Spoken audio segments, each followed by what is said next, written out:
चरण सरोज रज निज मन मुकुर सुधारि वर्णो रघुबर विमल यशो जोदायक फलचारि। श्रद्धेय स्वामी श्री गोविंदानंद जी महाराज, श्रद्धेय स्वामी श्री ईशानंद जी महाराज, और उनके चरणों में मेरा नमन है, प्रणाम है। और आप सबके प्रति भी मेरा सादर नमन, क्योंकि आप प्रभु की मंगल में कथा की जिज्ञासा लेकर यहाँ एकत्र हुए हैं। तो आइए उस मूल बिंदु पर दृष्टि डालें जिसकी चर्चा पिछले 4 दिनों से की जा रही थी। प्रश्न यही, और ये प्रश्न बार बार दोहराया जाता है, इसके पक्ष और विपक्षों में भी अनेक बातें कही जाती हैं। कुछ लोगों की धारणा ये है कि पुरुषार्थ ही सब कुछ है, व्यक्ति को प्रयत्न करना चाहिए, पुरुषार्थ करना चाहिए, और जो भी मिलता है वह तो पुरुषार्थ से ही मिलता है।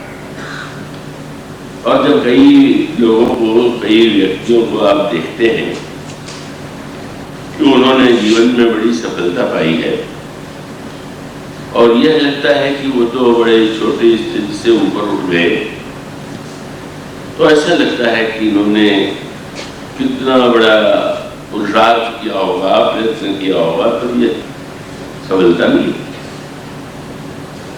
और स्वयं कभी कभी व्यक्ति भी यह दावा करता है कि मैंने तो स्वयं ही अपने जीवन का निर्माण किया है, मैंने जीवन में जो कुछ पाया है वो अपनी योग्यता से पाया है, अपने सामर्थ्य से पाया है। तो इसका अभिप्राय ये हुआ कि स्वाभाविक रूप से जो लोग कोई कार्य करने और प्रयत्न करने के बाद सफलता पाते हैं, तो उनके हृदय में यह एक धारणा बन जाती है, यह मेरे ही पुरुषार्थ का परिणाम। किंतु श्री रामचरितमानस में एक ऐसा सूत्र दिया गया, और वो बड़े महत्व का है, और उस सूत्र को आप रामायण के सारे प्रसंगों में समान रूप से पाएंगे। भगवान श्री राम ने अयोध्या के नागरिकों को जो उपदेश दिया, उसमें एक अनोखी बात उन्होंने कही। भगवान ने जब शरीर के संबंध में अपने विचार प्रकट किए, तो उन्होंने क्या बताया?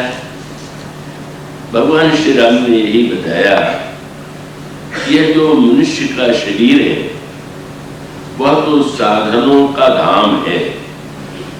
इस मानव शरीर के द्वारा ही मनुष्य साधन कर सकता है, और व्यक्ति को यह चाहिए कि उस अपने शरीर को और उसका सदुपयोग करता हुआ पुरुषार्थ करे, साधना करे, और न केवल संसार में अपितु जीवनोत्तर जो अन्य जीवन या अन्य स्थान है वहां तक वो पहुंच सके।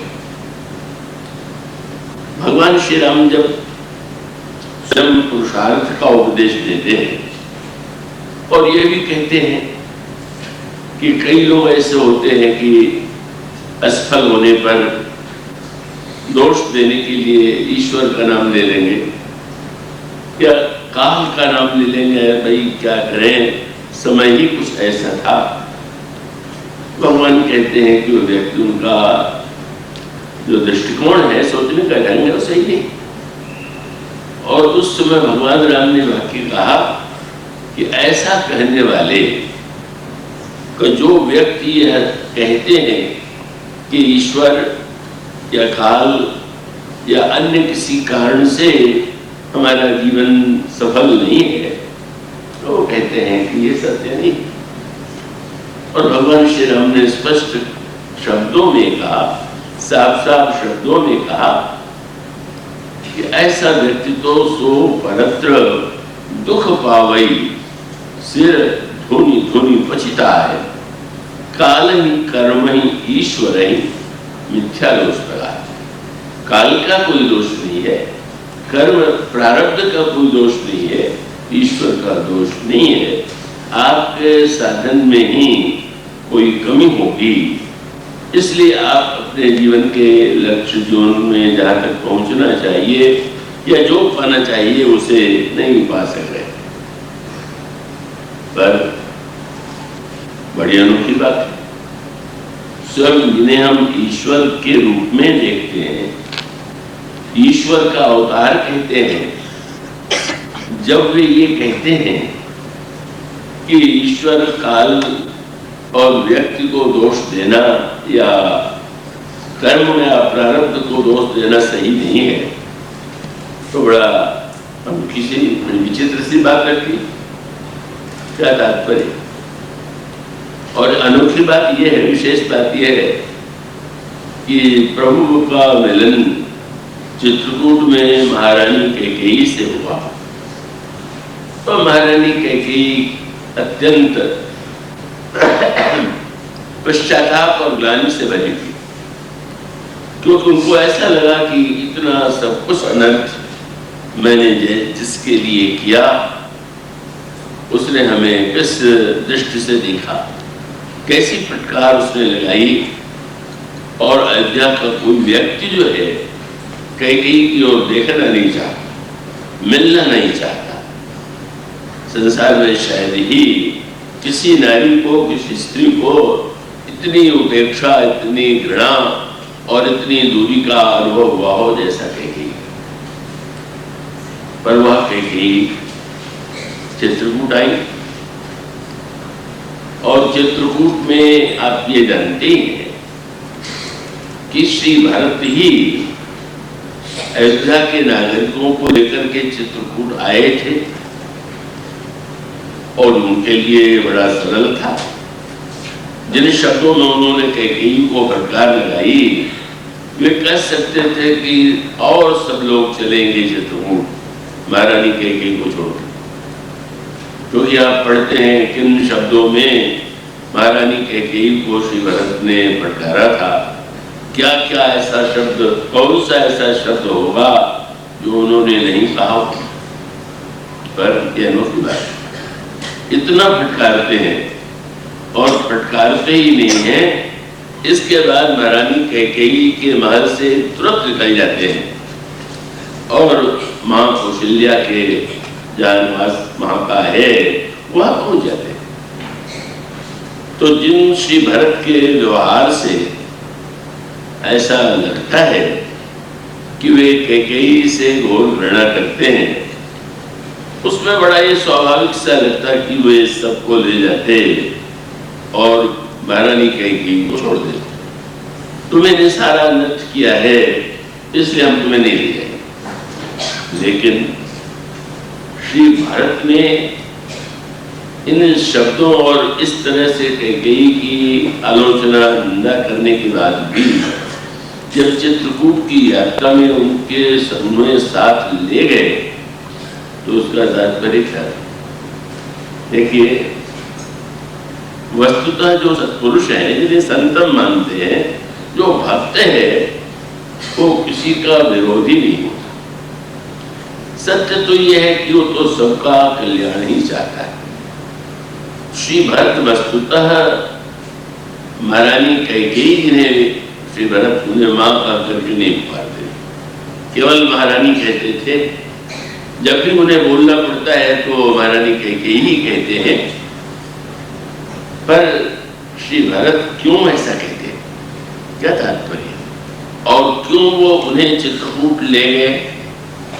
और तब उसका संकेत, एक और तो वे कैकेयी जी को कठोर शब्दों में फटकारते और उन्हें छोड़ करके मां कौशल्या की गोद में चले जाते हैं, और दूसरा जो और दृश्य था और भी कठोर था।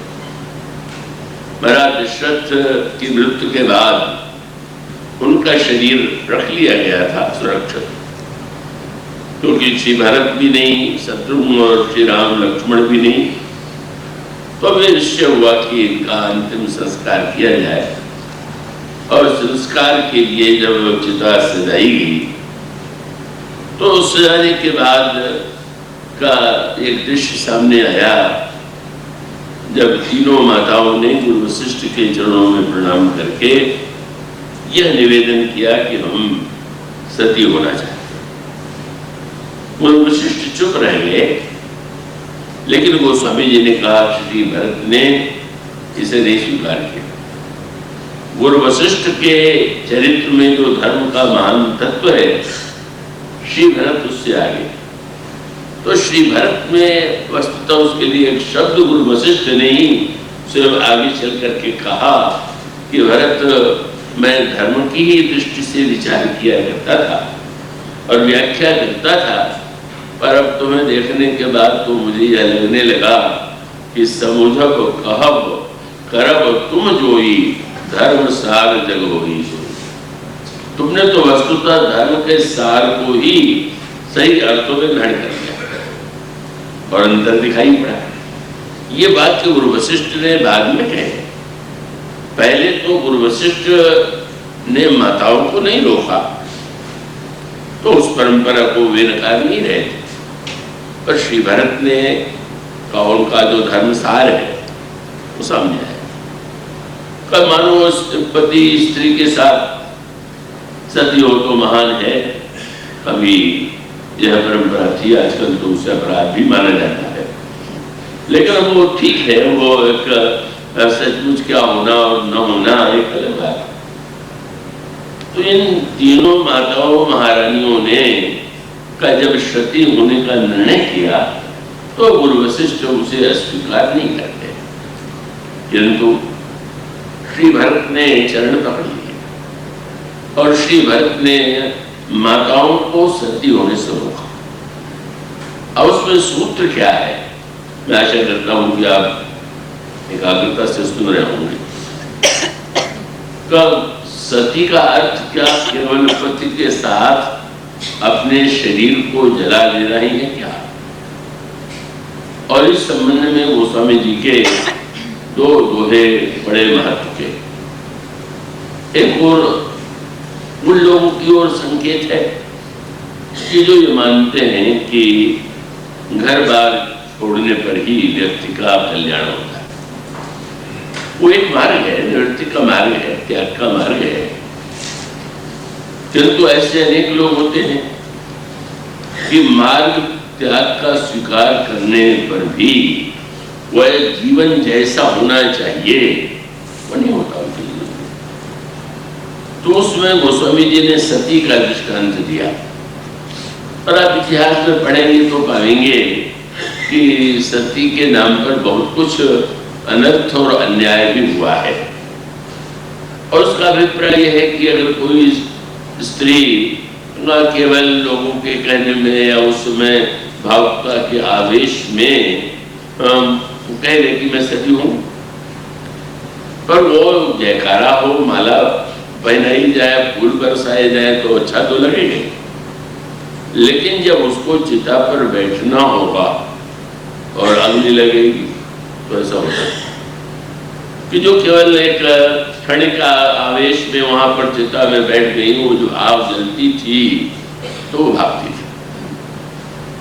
और वो दृश्य बाद में भी इतिहास में होता रहा, और तब बोधा का लोग बाजी बेदार करके इस तरह प्रयास करते थे कि वो भागने न पाए। गोस्वामी जी ने उस समय जो दोहा कहा सती के बहाने से, उन्होंने ये कहा, क्यों यह मान लिया तुमने कि सती होने के लिए अग्नि में शरीर को जलाना ही उचित है, और साथ में ये दृष्टांत दिया कि परमार्थ पहचान मति गुण विषय ही लपटान मनव चिताते अधजरी मानव सती परा। जैसे वो आंच में जब आई तो वो भागने का प्रयास करने लगी, और उसका अभिप्राय है कि जब एक बार व्यक्ति का त्याग का एक बाना स्वीकार कर लेता है तो स्वाभाविक रूप से जब उसकी आंच का सामना हो, विपत्ति आवे, प्रतिकूलता आवे, तो उसकी बड़ी कड़ी परीक्षा है। और तब क्या करें? तो गोस्वामी जी ने सती को एक नया आग्रह दिया। उन्होंने ये कहा कि देखो, नाहक शीस उघारे बरज रहे प्रेलोक, तुमने क्यों अपना सिर खोल लिया है?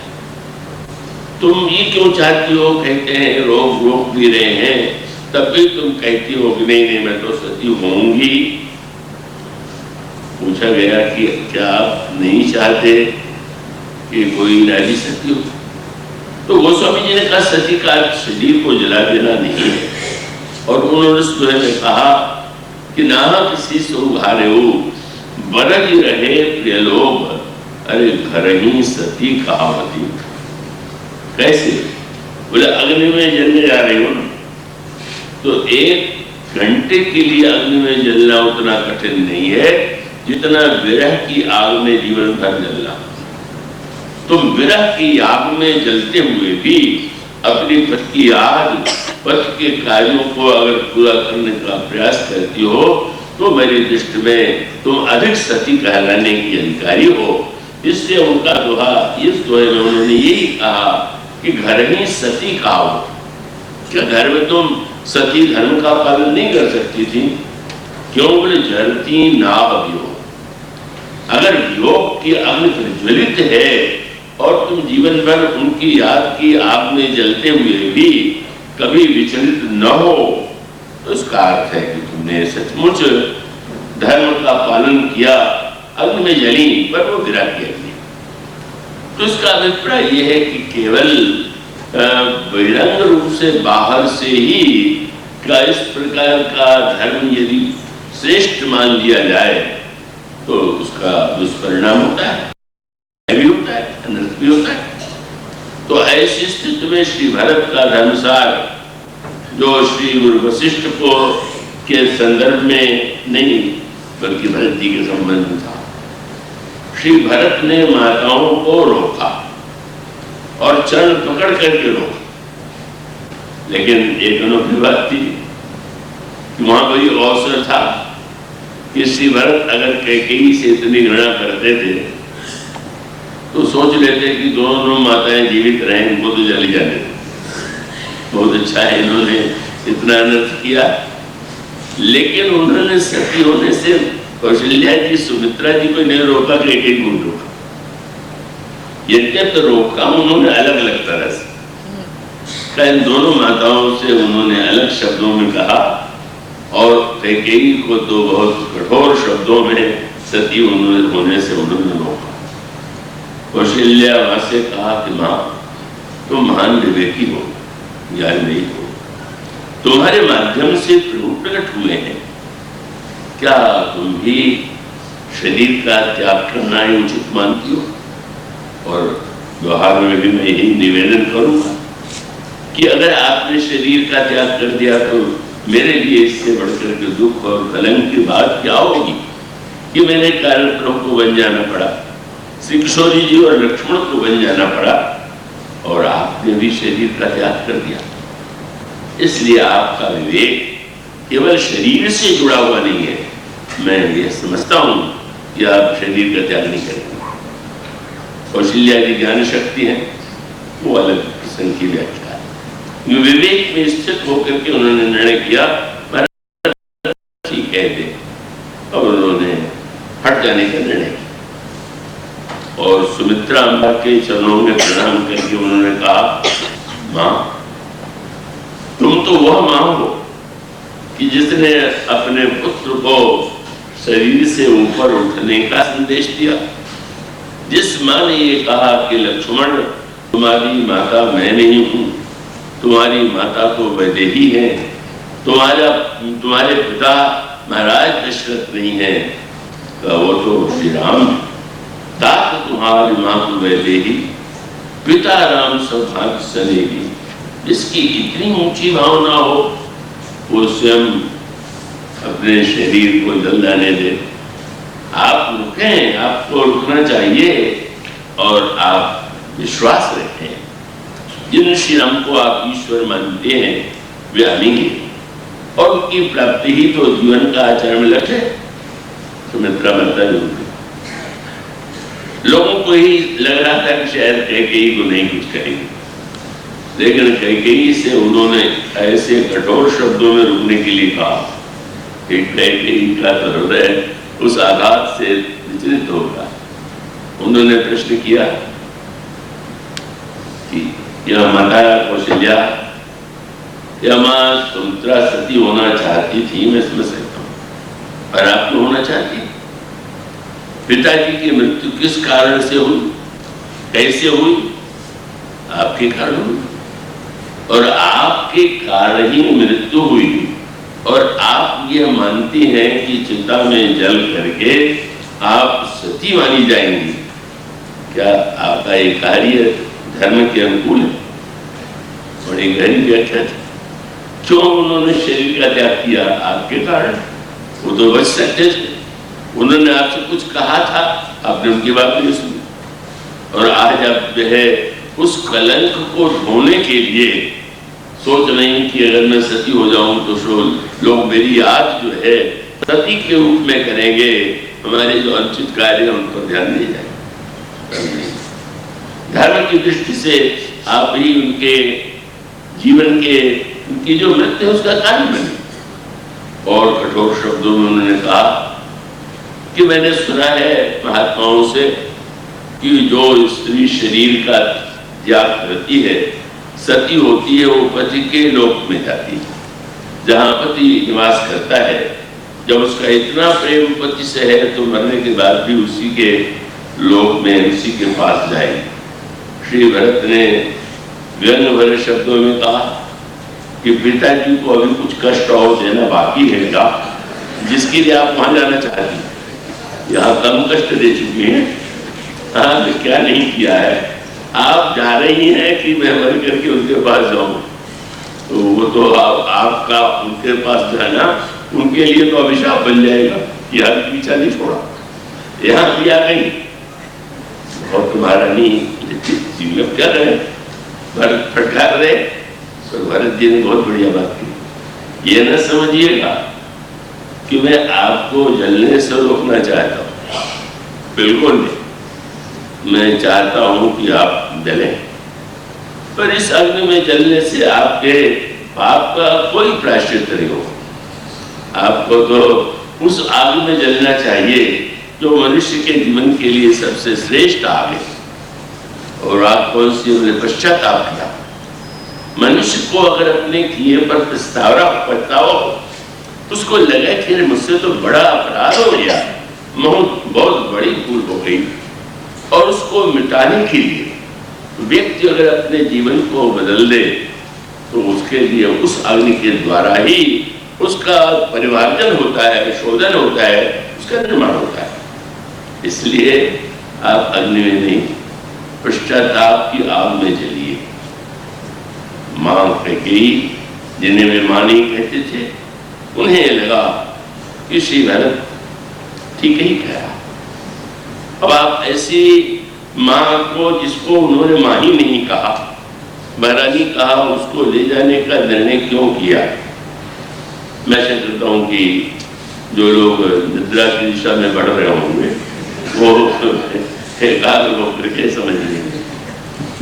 उसका अभिप्राय ये था कि श्री भरत मानो ये बताना चाहते कि संसार में अपराध यदि किसी का अपराध हम कर रहे हैं तो सामने में डर लगता है जाने में, और लड़ना चाहिए। अगर किसी को तकलीफ पहुंचाइए तो पहुंचाने के बाद तो ले जाएगा, अगर सभ्य होगा तो, अब बेशर्म होगा तो उसके लिए कोई अंतर ही नहीं। तो ऐसी स्थिति में वो क्या करे?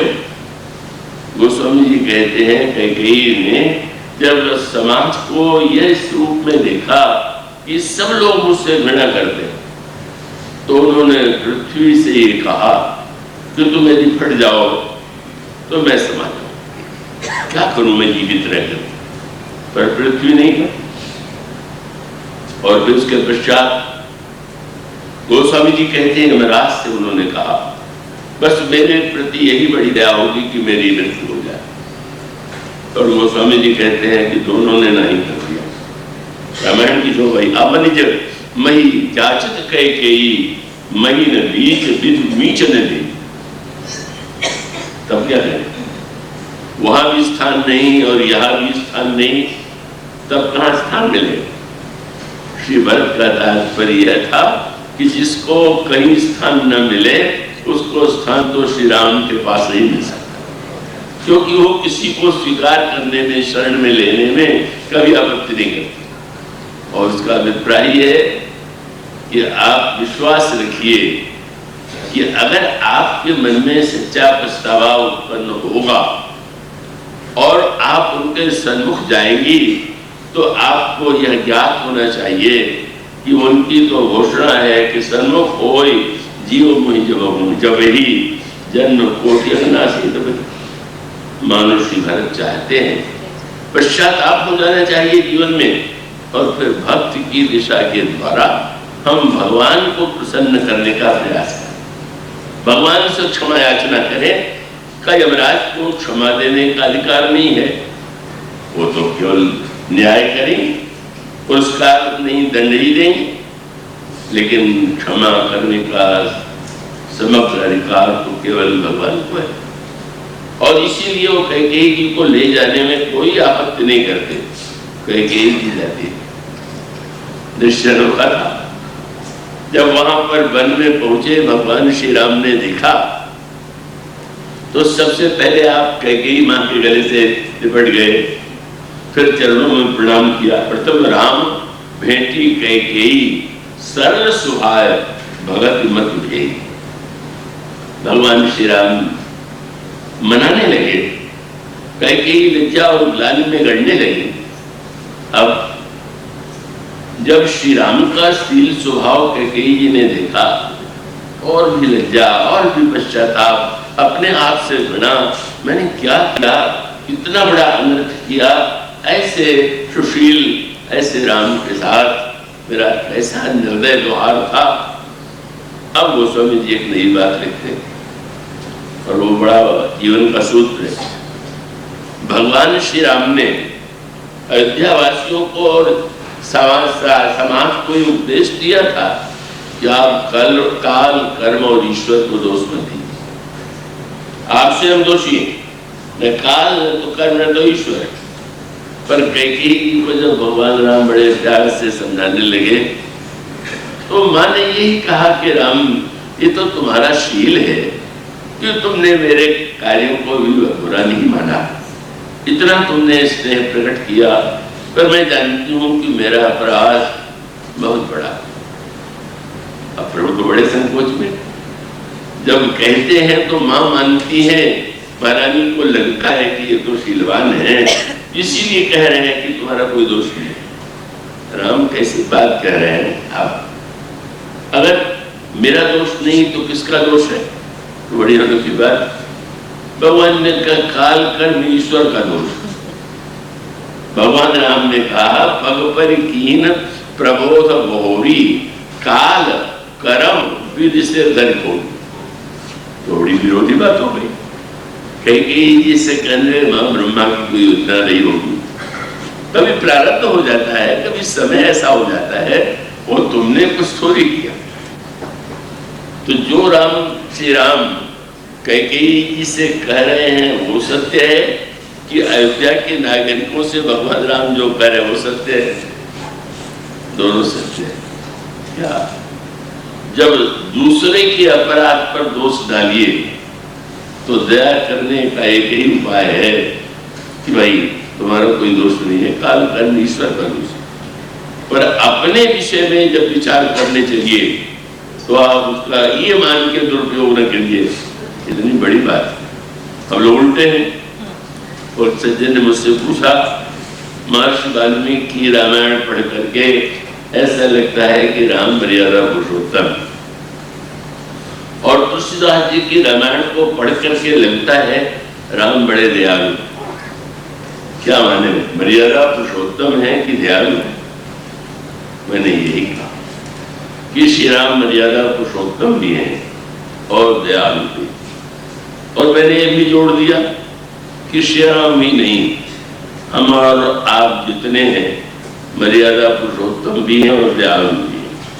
हाँ, अंतर एक ही कि भगवान राम अपने लिए मर्यादा पुरुषोत्तम है और दूसरों के लिए दयालु, और हम लोग अपने लिए दयालु हैं और दूसरों के लिए मर्यादा पुरुषोत्तम। माने अपने आप से कोई कार्य हो जाए तो बहुत से अरे भाई हो जाता है, वैसे क्या दोष है, कैसे करे। मानो हम अपने विषय में दयालु बन जाते हैं और दूसरों के विषय में एक एक सूक्ष्म मर्यादा, ये देखो ये कमी कैसा है, इसका आचरण शास्त्र के विरुद्ध है, ऐसे विरुद्ध है। वस्तुतः भगवान श्री राम का यही उनके अवतार का उद्देश्य था। जीव के कर्मों का फल देने के लिए तो भगवान को अवतार लेने की आवश्यकता नहीं थी। वो तो बिना उनके अवतार के भी कर्म के द्वारा जीव को अपना फल प्राप्त हो रहा था। तो भगवान भी अगर इसी उद्देश्य से आवे कि व्यक्ति के कर्म का फल दे, तो शायद उसने भगवान के अवतार को नहीं समझा, रामायण के सिद्धांत को नहीं समझा। भगवान राम दंड देने क्यों आए? न्याय करने नहीं आए। वो तो उनकी करुणा है, उनकी दया है, उसी से पधारे।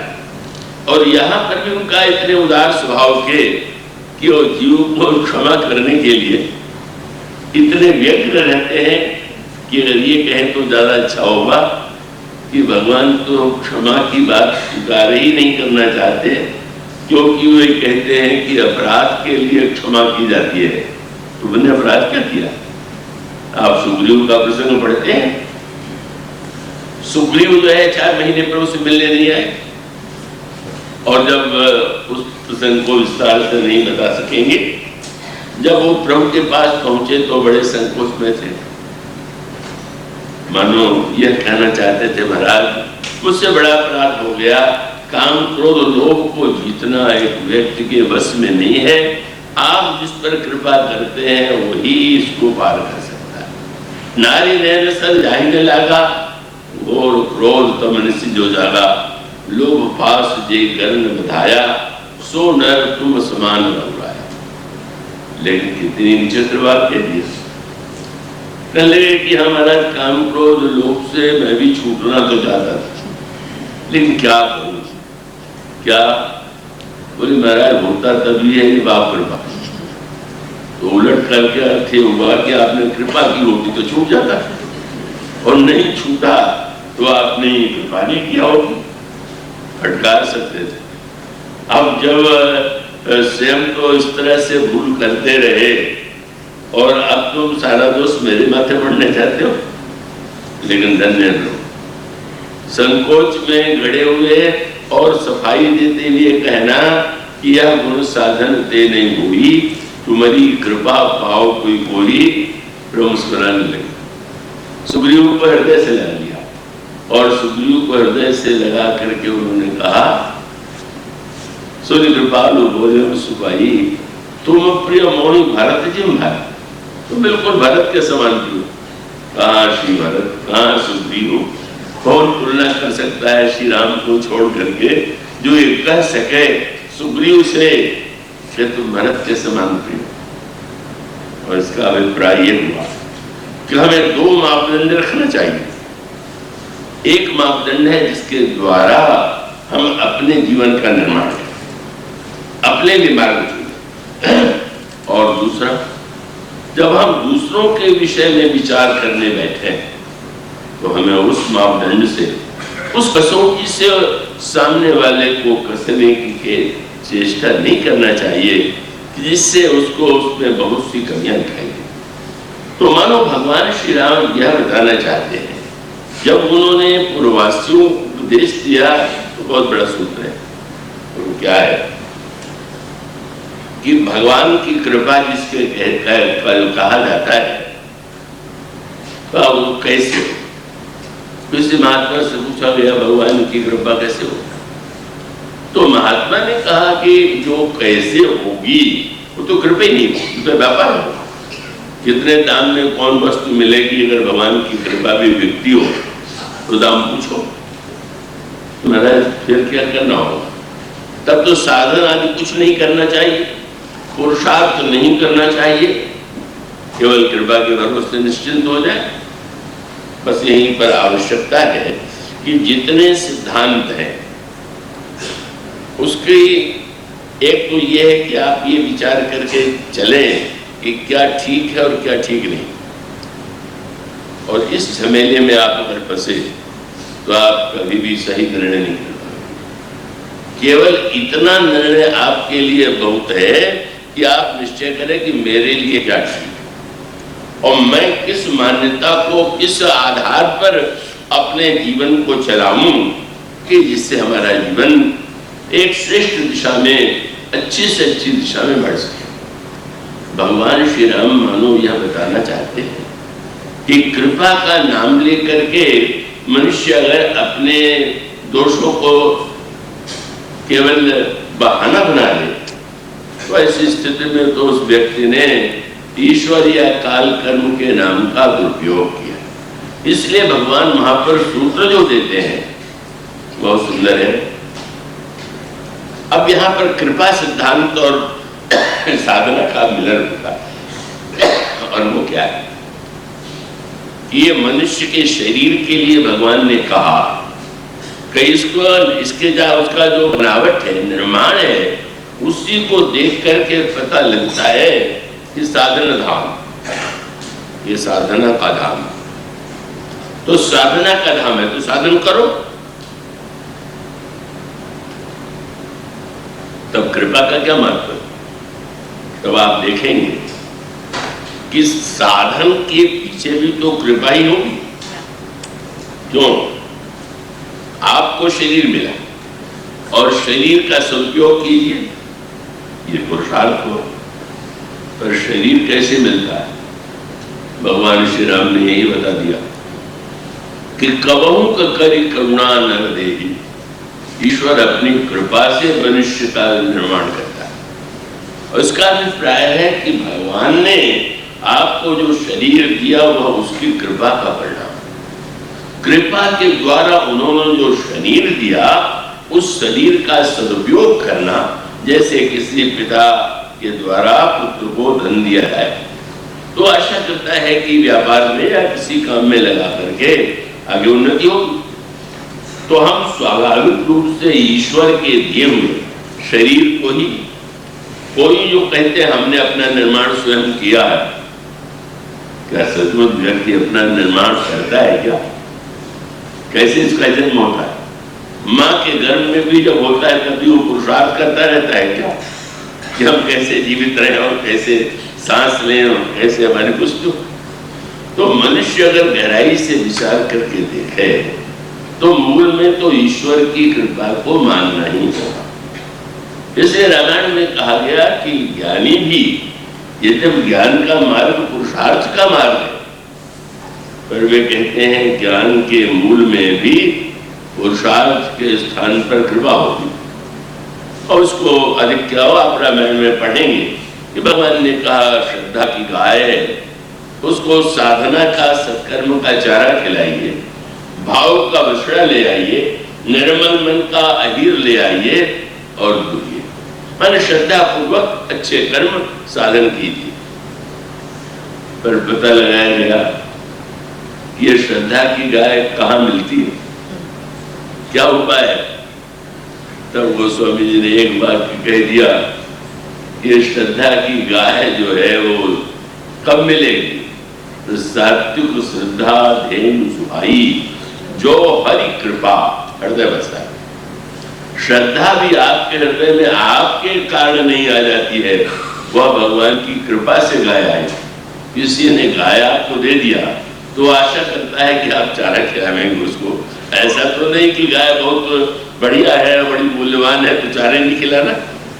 तो उसका अभिप्राय है कि ज्ञानी यद्यपि को पुरुषार्थ करता है, उसका मार्ग पुरुषार्थ का है, लेकिन वहां भी मूल में भगवान की कृपा होती है। और संसार में हम सब जो कुछ करते हैं शरीर के द्वारा करते हैं।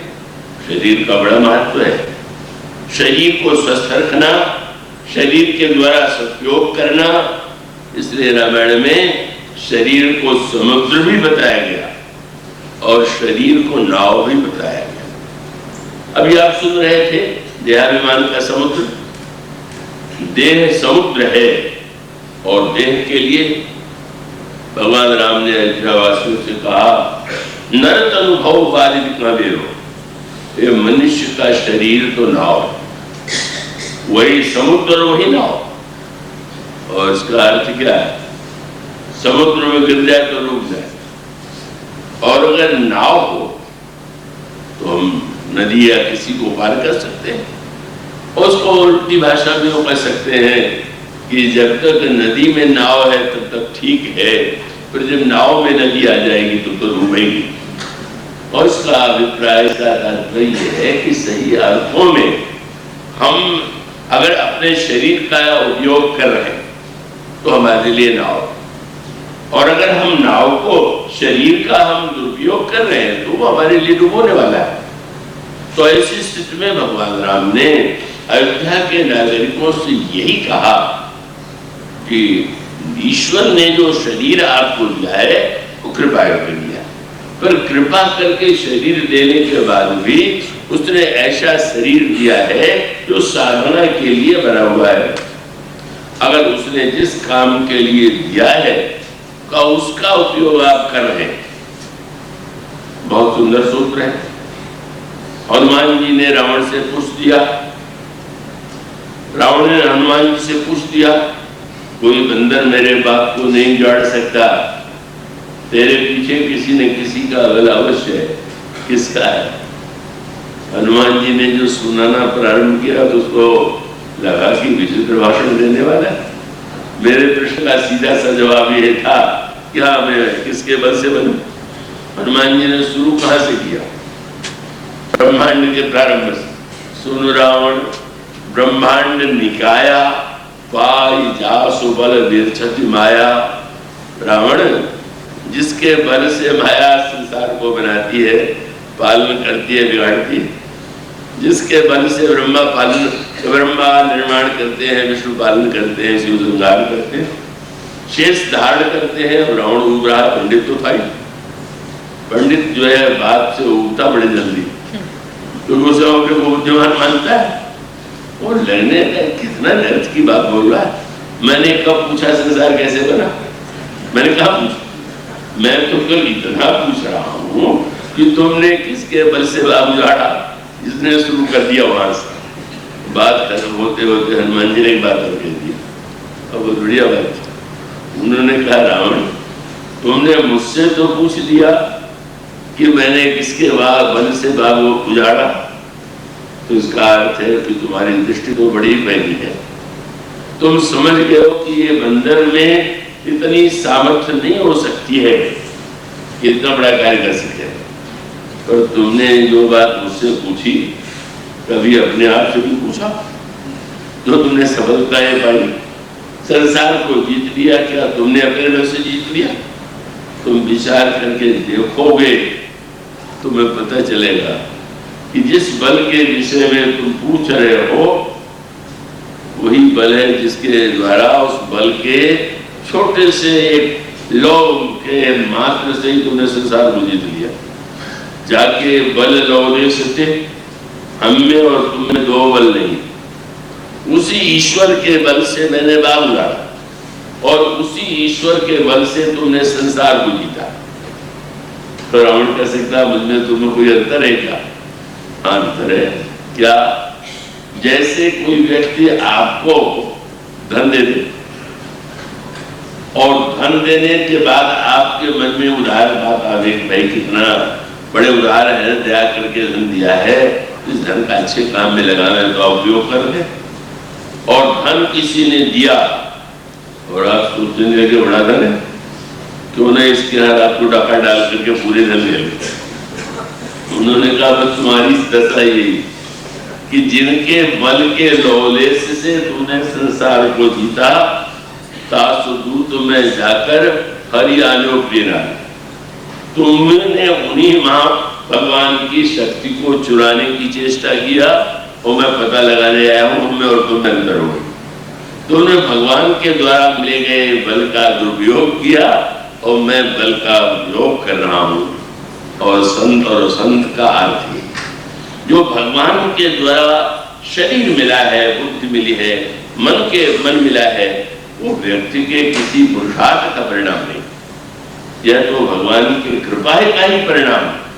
तो मूल में तो चाहे कोई ज्ञानी हो, चाहे भक्त हो, और चाहे कर्म की दृष्टि से विचार करके देखें, तो मूल में तो भगवान की कृपा ही मानना होगा, मानना चाहिए। किंतु प्रश्न वही है कि उस कृपा को हम किस दिशा में मोड़ते हैं। भगवान ने जो कृपा किया, तो उस कृपा को हमने क्या उसका सदुपयोग किया कि दुरुपयोग किया? यह बात अगर व्यक्ति के समझ में आ जाए तो साधन करेगा। क्योंकि भगवान कहते हैं शरीर के द्वारा तुम्हें जब बुद्धि मिली है तो बुद्धि का उपयोग करो। हनुमान जी के चरित्र में आप सुन रहे हैं, हनुमान जी हर समय विचार करते हुए दिखाई दे रहे हैं। तो इसका अभिप्राय बुद्धि मिली है तो विचार कीजिए, भावना मिली है तो भक्ति कीजिए, शरीर मिला है तो कर्म कीजिए। लेकिन सब कुछ करने के बाद भी एक सत्य को नहीं भूलना चाहिए, और अधिकांश लोग उसी को भूल जाते हैं। क्या रामायण में पुरुषार्थ का निषेध नहीं, पुरुषार्थ की पराकाष्ठा तो अब हनुमान जी को कृपा का वरदान मिल गया, तो क्या उसके बाद हनुमान जी ने पुरुषार्थ करना बंद कर दिया क्या? कहा उनके द्वारा उस वरदान मिलने के बाद तो क्या क्या नहीं हुआ। मां ने हनुमान जी को जो आशीर्वाद दिया कितना अनोखा, पर हनुमान जी में पुरुषार्थ की पराकाष्ठा है।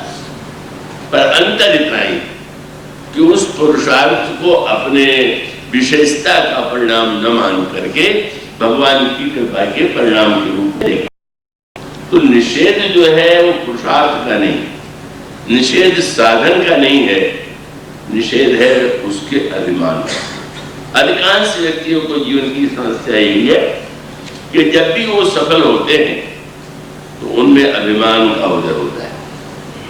वस्तुतः काटना साधन तो नहीं है, पुरुषार्थ को नहीं है, काटना है उससे द्वारा जो अभिमान पैदा हो जाता है, मैंने ऐसा किया, मैंने ऐसा किया। इसलिए गोस्वामी जी ने एक बड़ी कविता और बड़ी दार्शनिक पंक्ति लिखी है विनय पत्रिका में। हम लोगों के पुराणों में एक राक्षस था जिसका नाम था रक्त बीज। रक्त बीज के ऊपर देवता तलवार चलाते थे, पर रक्त बीज बहुत विचित्र था। उसके शरीर पर प्रहार करेंगे तो खून तो बहेगा, और जितने खून के टुकड़े नीचे गिरते थे उतने शक्ति का ये जो है रक्त बीज जो है वो पैदा हो जाते थे। अब बड़ा संकट, न मारे तो कष्ट दे रहा है, और प्रहार करें तो एक से अनेक हो जा रहा, घबरा गए। तब क्या करें? तो उन्होंने कालिका देवी से प्रार्थना किया कि संकट ये है कि कैसे मरे। बड़ी दार्शनिक कथा है, उसके अंतरंग को बहुत कम लोग ध्यान दे पाते हैं। देवी ने कहा कि हाँ, वो कथा आती है कि उसके रक्त को उन्होंने नीचे गिरने नहीं दिया, अभी तो दूसरे रूप के द्वारा उस रक्त को स्वयं में ही समाहित कर लिया। गोस्वामी जी ने इस घटना को जो रूप दिया वो समझ में योग्य है। उनका पाप जो है वो रक्त बीज है, और पाप को काटने के लिए पुण्य की तलवार चलाइए तो अनेक रक्त बीज पैदा हो गए। क्यों? आपने लोभ को मिटाने के लिए दान देना शुरू किया तो दानीपन का अभिमान आ गया, चलो ये पैदा हो गया। आपने लोभ करने के पश्चात और भी अनेक दृष्टियों से किया, माने जितना जितना पुण्य आप करते जाते हैं उतना उतना अभिमान बढ़ता है। मैं पाठ करता हूँ, पूजा करता हूँ, ध्यान करता हूँ, दान देता हूँ, मानो रक्त बीज बढ़ते जाए, तो छोड़ दे इनको। बहुत बढ़िया उपाय है। जब पुण्य करने से पाप बढ़ता है तो क्यों करें पुण्य? वो एक सज्जन ने व्यंग की मीठी गाथा सुनाई कि कोई व्यक्ति थे, वो बड़े गड़बड़ थे, कंजूस थे, पर एक दिन जब वो कथा सुनने गए तो वहां पर बोलने वाले महात्मा ने दान की महिमा सुनाई, तो किसी संस्था को ये लगा कि आज दान की महिमा सुनी है इन्होंने, तो शायद इनसे मांगा जाए तो देंगे। गए तो आशा तो कम थी, पर थोड़ा देंगे ऐसी आशा थी। पर जब उन्होंने 3 लाख का चेक दे दिया, आश्चर्य, इतना कथा से बदलाव आता है कि जो कुछ नहीं देता था उसने 3 लाख दे दिया। पर उस समय उतनी निराशा हुई, कब जब वो चेक लेके बैंक में गए तो उसने इसमें तो हस्ताक्षर ही नहीं लेकर के आए, आपने 3 लाख दिया पर उसमें हस्ताक्षर नहीं किया। बोले आपकी तरह माधुरी कथा थोड़ी सुनते, आपने सुना होगा कि दान का अभिमान नहीं होना चाहिए, नाम के लिए नहीं तो नाम लिख देंगे तो अभिमान हो जाएगा, इसलिए मैंने हस्ताक्षर नहीं किया। क्या बढ़िया, मुझे अच्छा है, क्या यही सब उद्देश्य है क्या? उसका अभिप्राय है कि साधन से अभिमान होता है, पुण्य से अभिमान होता है। तो इसका अर्थ है कि साधन और पुण्य करना मत छोड़ दीजिए, अभी तो कालिका देवी से प्रार्थना कीजिए। तो स्वामी जी से पूछा गया कालिका कौन है? मैंने बताया कि स्वामी जी कहते हैं हरत सकल है अब करालिका तुलसीदास प्रभु कृपा कालिका। भगवान की कृपा को कालिका बनाइए, और इसका अर्थ है कि अभिमान से उसको नीचे न गिरने दीजिए। अब यह समझ करके चलिए कि जो कुछ होता है हुआ है, वह तो भगवान की ही कृपा है कि उन्होंने अपनी कृपा के द्वारा माध्यम बना करके हमसे काम ले लिया। ऐसी वृत्ति यदि व्यक्ति के जीवन में आ जाए, अगर कृपा के माध्यम से अगर व्यक्ति पुरुषार्थ साधना से अलग हो जाए तो उसने सही नहीं समझा, और पुरुषार्थ और साधन के बाद अगर अभिमानी हो जाए तो दूसरे नहीं समझे। पर जहां पर कृपा और पुरुषार्थ जो संपादिका वह वाक्य था कि आप लोग समुद्र को पार कीजिए, और पार करने का उपाय उनका राम कृपा। तुम आप राम के दूत हैं, आप पर श्री राम की कृपा है, इसको मत भूलिए। पर उन्होंने कहा कि राम कृपा का अर्थ यह नहीं है कि आपको कुछ करना नहीं, राम हृदय धरि करहु उपाय। विचार कीजिए, विचार के द्वारा जो उचित हो उस प्रकार का कार्य कीजिए। और मानव सूत्र है, और सूत्र यही है कि जब हम यह अनुभव करें कि हमारे जीवन में अगर अच्छे कार्य होते हैं तो केवल भगवान की कृपा का परिणाम है, हमारे पुरुषार्थ का परिणाम नहीं है, तो हमारे जीवन में जो कृपा है वो हमें आगे की ओर भगवान के पास पहुंचाएगी। बोलिए श्याम।